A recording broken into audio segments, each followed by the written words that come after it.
Well, it's Saturday, the 22nd of June, and this is episode 2412 of 301 Permanently Moved Online, a personal podcast 301 seconds in length, written, recorded, and edited by me at the JMO.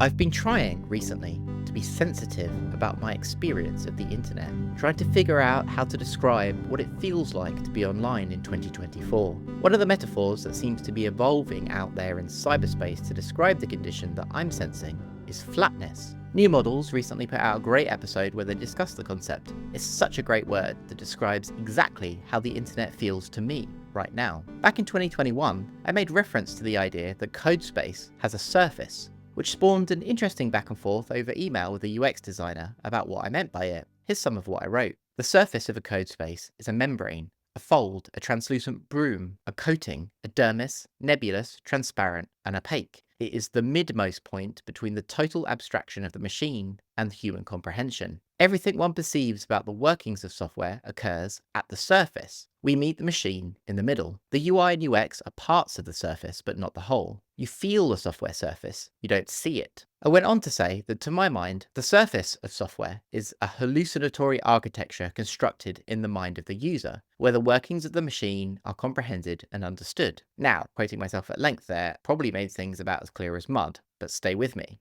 Don't you think that the surface of the internet feels super flat right now? I don't just mean the graphical qualities of software UX that feel flat and minimalist, although they do, but the whole internet. Over the last decade, our online interactions have converged on a handful of portals: Facebook, Twitter, TikTok, Instagram, Netflix, and YouTube, or wherever you spend your time. Inside of each of these spaces, content is served up with zero effort on your part, displayed upon a flat surface of dark glass that you just scroll or swipe at like an infant batting away a spoon. Much of what's surfaced feels shallow too. Chum is driven up by the platform, exposed on a flat surface and superficial engagement layer that we call the feed. I fail to comprehend or understand the shape of the platform beneath it, but the whole time I'm using an app or a platform, I can sense that there's an infinite ocean of material somewhere below the surface. How you go about exploring the deep is a mystery. I know I keep harping on about the books I've been reading about the internet written during the 90s and early 2000s, and I'll spare you. But the single most important idea in all of these books, and still defines the web, is hypertext,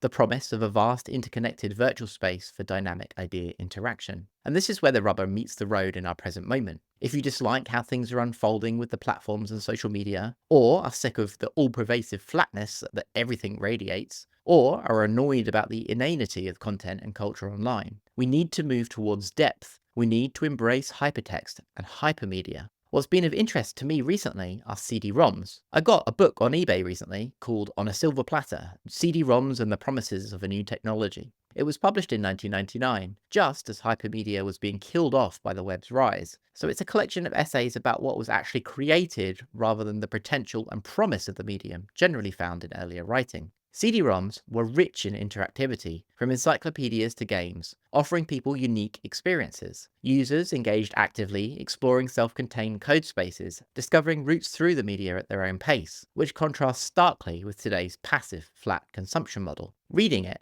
has made me take hypertext seriously as a form, as the native medium of the future that we supposedly live in. So I've been playing with the interactive hypertext fiction tool Twine. Whilst the thing I've been making might not see the light of day, as it's very personal, I'm very proud of the weird interactive poem that I've made. It has states that trigger depending on the permutation of words you select in the opening lines of the poem. Those choices then affect different parts of the poem elsewhere in its structure. When you are creating something that is hypertext first, as a medium, something truly virtual, your thought takes on a kind of architectural or sculptural quality. One node or idea adjacent to and in context with another. Ideas are not previous or subsequent, just in relation. The single idea of poem becomes a multi-dimensional landscape of thought, one that can be created and crafted by a single individual for others to explore. It's been a revelation. I imagine like when William Burroughs began to think in pictures instead of words. The following words should spring straight to mind when you think about the web: navigation, exploration, across, through, inside, retrieve, journey. But I don't think any of them could be used to describe the current state of the web right now, and that makes me sad.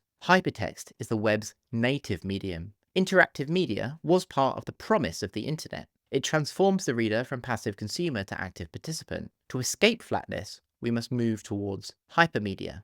Make your own hypertext structure and send it me. Tell me how you felt making it.